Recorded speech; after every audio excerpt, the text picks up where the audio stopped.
He believed she was just another black woman he could easily intimidate. But that was before she stepped into the courtroom and obliterated his career. It was late that night, past 11 p.m. The roads were mostly empty, with only a few cars drifting by. Their headlights reflected off the damp pavement, and the streetlights flickered, casting long shadows across the stretch of highway outside Birmingham, Alabama. The kind of hour when most people were just trying to get home. Lieutenant Commander Renee Dawson had been on the road for nearly 2 hours, her fingers tapping lightly on the steering wheel, humming along to a soft jazz tune playing from the speakers.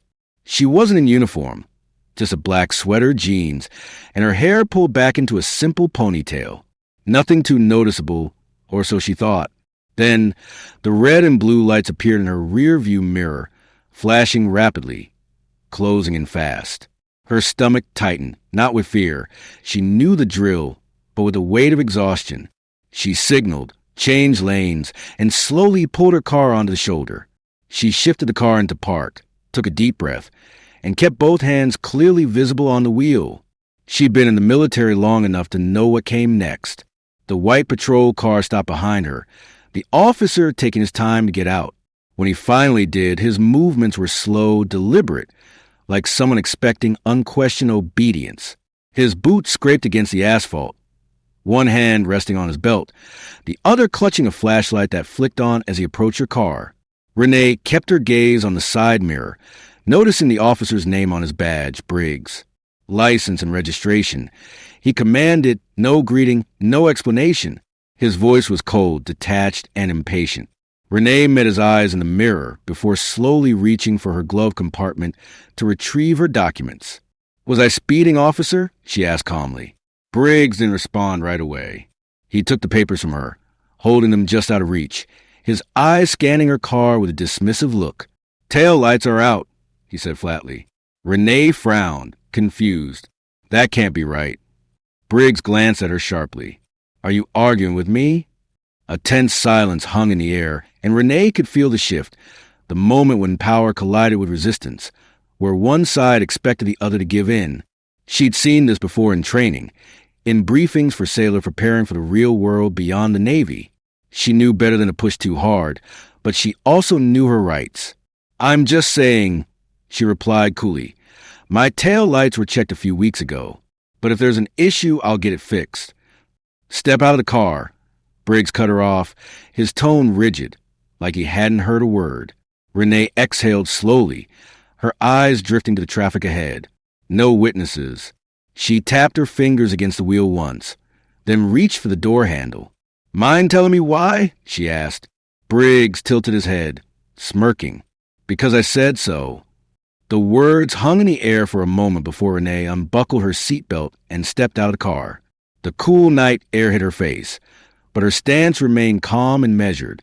She wasn't looking for a confrontation, but she wasn't about to back down either. Briggs stepped back, his eyes scanning her, weighing how much he could push her. "Turn around." "Hand on the car," he ordered. Renee paused for a beat, her eyes locked on his. "For what reason?" she asked, her voice steady. Briggs stepped forward, his smirk fading. "Are you resisting?" She stood her ground, unflinching. "No, I'm just asking a question." Annoyance flickered across his face, quickly replaced by something darker. Without warning, he reached for his radio. "We got a non-compliant driver here," he muttered into the speaker. Then louder, "Turn around." Her pulse quickened, but her face remained neutral. "Officer, I need you to understand something," she said, her voice low but firm. "I know exactly what I'm allowed to do, and I know exactly what you can't do." Briggs' jaw clenched, his temper flaring. "You're under arrest." He lunged for her wrist, but Renee was faster. She stepped back just enough to evade his grasp. "You're under arrest," Briggs snapped, his voice full of authority. Renee didn't flinch. "For what?" she asked, her calmness only irritating him further. "For obstructing an officer," he growled, pulling out his cuffs. Renee exhaled sharply through her nose, realizing what kind of game this was. Her military training kicked in. Her heartbeat remained steady, her breathing even. She had two choices: comply and deal with the aftermath, or push back and risk escalating things. But she wasn't about to let herself become another statistic. With slow, deliberate movements, she turned, placing her hands on the roof of her car. The cold metal against her palms grounded her. Briggs wasted no time, yanking her arms behind her back and fastening the cuffs too tightly. She winced as they dug into her wrists, but she stayed quiet. "Lady, you don't know what you're doing," she murmured. Briggs chuckled darkly, shoving her toward the patrol car. "Oh, I know exactly what I'm doing." The hard plastic seat of the patrol car pressed uncomfortably against her back. She sat still, her wrists burning from the cuffs. Her breath came in measured, controlled inhales and exhales as the door slammed shut behind her, sealing her in. Outside, Briggs strutted back to his vehicle, muttering something into his radio. Renee glanced at the partition between the front and back seats. Her reflection stared back at her, calm, composed. But underneath that calm exterior, something simmered. She had been through combat drills, high-stakes operations, and interrogations in foreign lands. But this was different. This was a man with a badge, intoxicated by power, convinced he was untouchable. Minutes passed, 5, 10, and Renee shifted slightly, testing the cuffs. Too tight. He'd done it on purpose. The driver's side door swung open. Briggs slid in, whistling. Well, he said, pulling his seatbelt across his chest. "Let's take a little ride." Renee didn't respond. He threw the car into gear, pulling off the shoulder and onto the road. The patrol car lurched forward, the flashing lights still reflecting off the wet pavement. The red and blue colors stained the road behind them in eerie patterns. "You know," Briggs said, breaking the silence, "most people just keep their mouths shut when I tell them to step out." Renee exhaled sharply through her nose. "And most officers don't arrest people for questioning a traffic stop." Briggs laughed and shook his head. "Lady, you must really think you're somebody." She glanced at him through the glass. "I don't think. I know." The words made him pause for just a second. His knuckles tightened on the wheel, a flicker of irritation flashing through his smug exterior. But he masked it quickly. "You military?" he asked, his tone shifting suddenly. Renee didn't answer. "Yeah, figured. You've got that above-the-law attitude." He smirked. "But you thought I'd back off if you threw that around, huh?" Still, Renee stayed silent. Briggs clicked his tongue, shaking his head in mock disappointment. "Shame," he mused. "If you just kept your mouth shut, we could have avoided all this." Her jaw tightened at the audacity of it, his actions somehow being her fault, as if she had caused this. The station came into view, a squat gray building off the main road. The parking lot was mostly empty. Late-night processing was slow, and for now, it seemed she was the only one being booked. Briggs pulled into a reserved spot near the entrance, killing the engine. He turned to look at her through the partition. "I gotta say," he murmured, "I do love when they make it easy." Before she could respond, he was out of the car, slamming the door behind him. A second later, her door swung open. "Let's go," he ordered. Renee twisted her wrist slightly as she stepped out, the cuffs biting into her skin. He hadn't loosened them at all. She kept her head high as he led her inside, past a bored-looking desk sergeant and into the processing area. The holding room smelled of old coffee and sweat. A metal bench lined the far wall, and a steel door led to the cells just beyond. Briggs uncuffed her just long enough to push her through the booking process. Fingerprints, mugshot, the whole routine. The officers behind the desk barely glanced up, going through the motions. She had seen this kind of indifference before, the kind that allowed men like Briggs to thrive. Once the process was done, Briggs grabbed her wrist again, leading her toward the cells. "You think you're smart, huh?" he muttered under his breath. Renee glanced sideways at him. "I don't have to think." His grip tightened, and she could feel that she had gotten under his skin. "Enjoy your stay," Briggs sneered, shoving her toward the cell. Renee caught herself before stumbling. She turned, watching as the metal bars slid shut between them. Briggs smirked from the other side, tapping the bars lightly with his fingers before walking away. The lock clicked into place. She took a slow breath, sinking onto the cold metal bench. The chill pressed through her jeans, grounding her. One night, that's all it would take, because Briggs had no idea who he had just messed with. The cell wasn't much. 4 walls, a flickering light, and the faint smell of old sweat and disinfectant. Renee had spent nights in far worse conditions, in places where the danger was very real. This was nothing. But that didn't mean she wasn't angry. Through the bars, she could hear the faint murmur of officers talking at the front desk, the occasional shuffle of paperwork, the clatter of a coffee cup.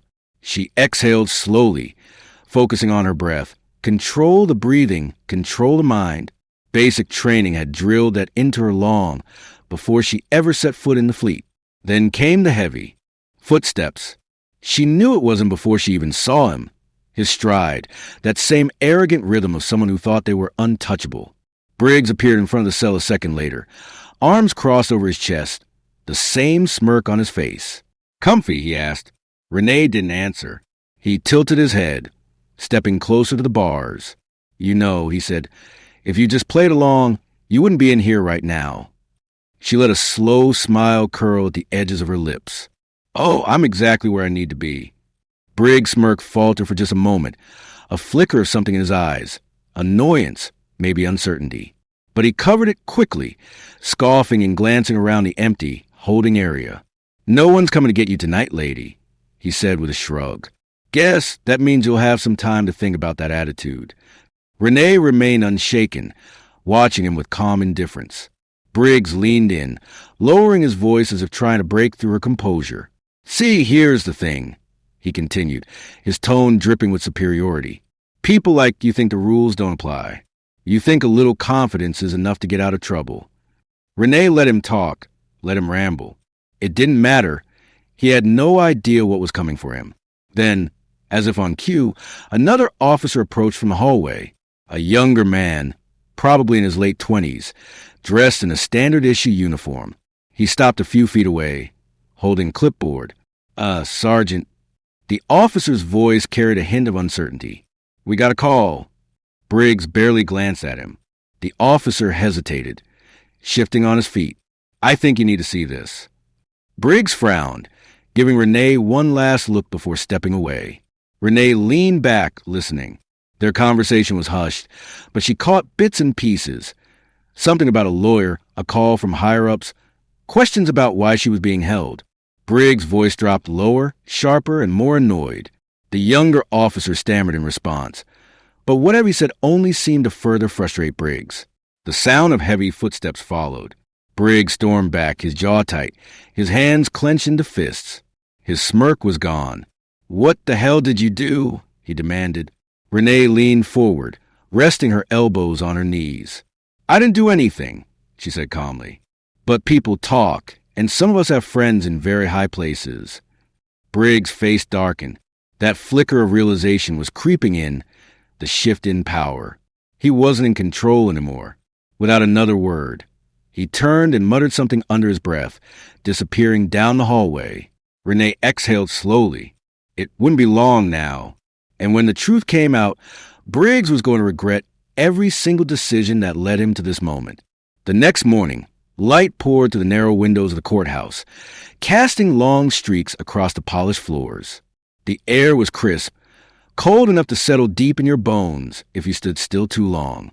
Renee stood near the defendant's table, her posture relaxed, but her eyes sharp and focused.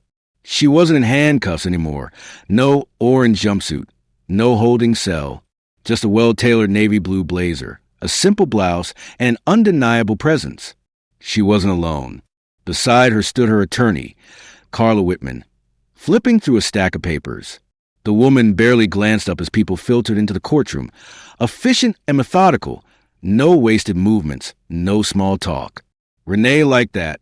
The heavy wooden doors at the back of the courtroom swung open, and in walked Briggs. He still carried himself as though he owned the room, shoulders squared, chin slightly lifted, but there was a difference now, a stiffness in his step, a flicker of something in his expression that hadn't been there before. He wasn't sure of himself anymore. Renee caught his eye. He quickly looked away. Good. The judge entered, and the room fell silent. Judge Alan Kirkland, an older man with a weary expression, adjusted his glasses before settling in. He didn't waste time. "All right," he sighed, glancing over the case files. "Let's get to it." The prosecutor, a middle-aged man with neatly combed hair, cleared his throat. Your Honor, we have reason to believe that the defendant, Lieutenant Commander Renee Dawson, was unlawfully detained without probable cause. Furthermore, new information suggests a pattern of misconduct involving the arresting officer, Sergeant Daniel Briggs. A murmur rippled through the room. Briggs shifted in his seat, jaw tightening. The judge peered at him over his glasses. Sergeant Briggs, care to explain? Briggs leaned forward, clearing his throat. Your Honor, the defendant was uncooperative during a routine traffic stop. The prosecutor cut him off. Uncooperative? He turned to lift the document from the table. Lieutenant Commander Dawson's record shows a distinguished military career, graduate of the Naval Academy, multiple commendations, no criminal history, no outstanding citations. Are you telling me that despite all this, she was such a threat that you had to arrest her over a broken tail light? Briggs opened his mouth, but shut it quickly. The silence stretched out. The prosecutor continued, flipping through his papers. Additionally, an internal review of your arrest history shows a disproportionate number of traffic stops involving black drivers in this district. The murmurs in the room grew louder. Briggs' face darkened. Judge Kirkland set his file down with a sigh. Sergeant, I don't like what I'm hearing. Briggs sat back, crossing his arms. She resisted. The prosecutor raised an eyebrow. The body cam footage says otherwise. Another ripple of noise swept through the room. Briggs looked at the judge, suddenly more defensive. I was following standard procedure. Judge Kirkland wasn't buying it. He glanced toward the bailiff. Let's play the footage. A screen lowered at the front of courtroom. The video began to play. Renee didn't turn to watch. She had lived it. Briggs barking orders, her calm voice, the unnecessary escalation, the smug way he had tightened the cuffs. The room went dead silent when the footage ended. Judge Kirkland leaned forward, steepling his fingers. Sergeant Briggs, you violated protocol. You conducted an unlawful arrest and failed to report the full details in your initial statement. Briggs opened his mouth to respond, but the judge wasn't finished. The charges against Lieutenant Commander Dawson are hereby dismissed, he said, his gavel coming down sharp and final. And I strongly suggest an internal investigation into Sergeant Briggs' conduct. The tension in the room snapped like a rubber band. Briggs looked like he had been punched in the gut. His face flushed red, his hands clenched into fists at his sides. Renee simply exhaled slowly. She had never doubted for a second. As she stood, collecting her things, she glanced toward Briggs. Their eyes met, but no words were exchanged. They didn't need to be. This time, she wasn't the one fighting for her reputation. Briggs was. He stormed out of the courtroom, his heavy footsteps echoing down the polished hallways. His face was tight, his jaw clenched. He could feel the eyes on him. Other officers, court staff, even reporters who had shown up after word of the case spread. He wasn't used to this. He was used to control, to walking into a room and commanding respect or fear. But now, the power he had taken for granted felt like it was slipping through his fingers. And then came the worst part. Sergeant Briggs. A sharp voice cut through the hallway noise. He turned. Chief Eldon Baker stood before him, arms crossed, his expression unreadable. The older man had been on the force for over 30 years, a respected figure in the department, his word carrying weight. Briggs straightened. Baker studied him for a moment, then, with a curt nod, motioned for Briggs to follow him into a private office. The second the door shut, the chief's tone dropped, cold and dangerous. What the hell were you thinking? Briggs exhaled sharply. I was doing my job. Your job? Baker scoffed, tossing a file onto the desk. It landed with a heavy thud. That's not what it looks like from here. The body cam footage, the arrest history, the fact that you didn't even know who you were arresting. Briggs' nostrils flared. What does that have to do with anything? Baker leaned forward, his voice quiet but sharp. Everything. This wasn't some random woman. This was a high-ranking Navy officer. You think this is just going to disappear? Briggs looked away, grinding his teeth. She was disrespectful, he muttered. Baker's eyes narrowed. That doesn't excuse what you did. She questioned you?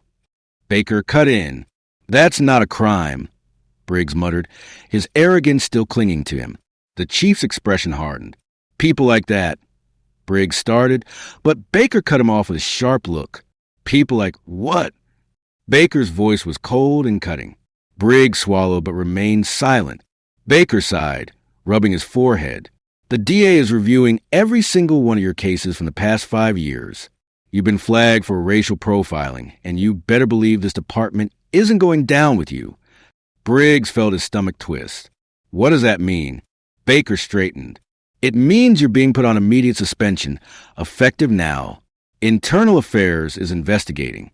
And if they find what I think they're going to find, he shook his head, your career is over. The words hit Briggs like a punch to the gut. His face burned with embarrassment and rage.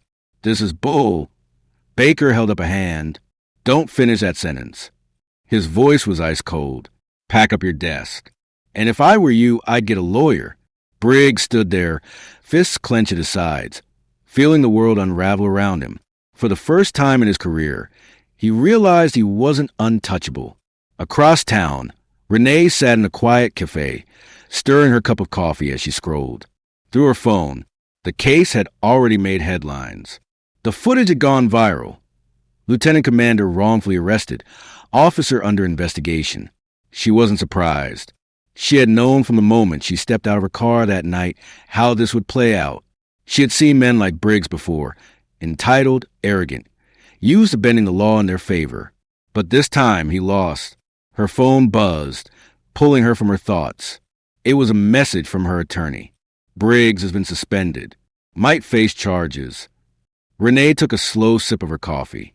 Good, she thought. She glanced out the window, watching the city go on around her. The fight wasn't over, not for her, and not for the people Briggs had likely hurt before. But today was a win. The crisp afternoon air carried the scent of fresh rain as Renee stepped out of the cafe. The weight of the past 24 hours should have felt heavy on her shoulders, but it didn't. She walked with the same confidence she always had. Head high, step steady. Her phone buzzed again, this time with a number she recognized. She sighed, then answered. Captain. Lieutenant Commander. The familiar voice greeted her. I assume you've seen the news? I have. There was a brief silence before the captain continued. And how are you feeling? Renee glanced at her reflection in a nearby storefront window. She saw no signs of defeat, no cracks in her composure. I feel like I did exactly what I was supposed to do, she replied. The captain's voice softened. That's what I thought you'd say. A pause. The Department of Defense has taken interest in your case. Don't be surprised if they ask you to speak on it. Renee exhaled slowly through her nose. Not sure I'm interested in being a headline. You already are, the captain countered. And whether you like it or not, what happened to you is a reflection of something bigger. Renee knew that.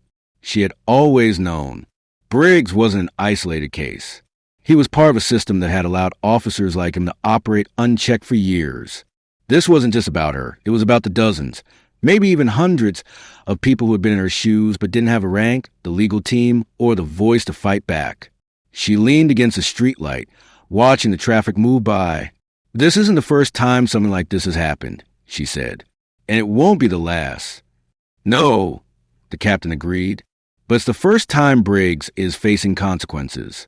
And it's because you didn't back down. Renee closed her eyes for a second, letting those words settle. She hadn't backed down. Not when Briggs pulled her over. Not when he tried to intimidate her. Not when the cuffs tightened around her wrists. Not even when she spent the night behind bars, knowing full well the deck had been stacked against her. She had stayed firm. And now she had won. The captain cleared his throat. One last thing, he added, you might be getting a call from the mayor's office. Renee's eyebrows lifted. Oh, seems they want to recognize you for handling the situation with professionalism and grace. She smirked. Now that's ironic. The captain chuckled. You gonna accept it? Renee thought for a moment, then shrugged. I'll think about it. She ended the call and tucked her phone into her pocket. Across the street, a mother walked with her young son. his small hand wrapped tightly around hers. He was laughing about something, carefree, full of life. Renee watched them for a moment. The next generation. She had fought for herself, yes, but she had also fought for him. For every black boy and girl who deserved to grow up in a world where men like Briggs couldn't wield their badges like weapons. She took a deep breath, then walked away, her steps firm, her purpose clear, because this fight wasn't just hers. It never had been. Power unchecked is power abused, and the only way to change the system is to hold it accountable. What happened to Renee happens to people every day, people who don't have the privilege of rank, connections, or evidence to back them up. That's why it's important to speak up, to demand change, to refuse to stay silent. If this story made you think, share it. If it made you angry, talk about it. And if it made you realize how much work is left to do, stay engaged, because real change starts with real conversations.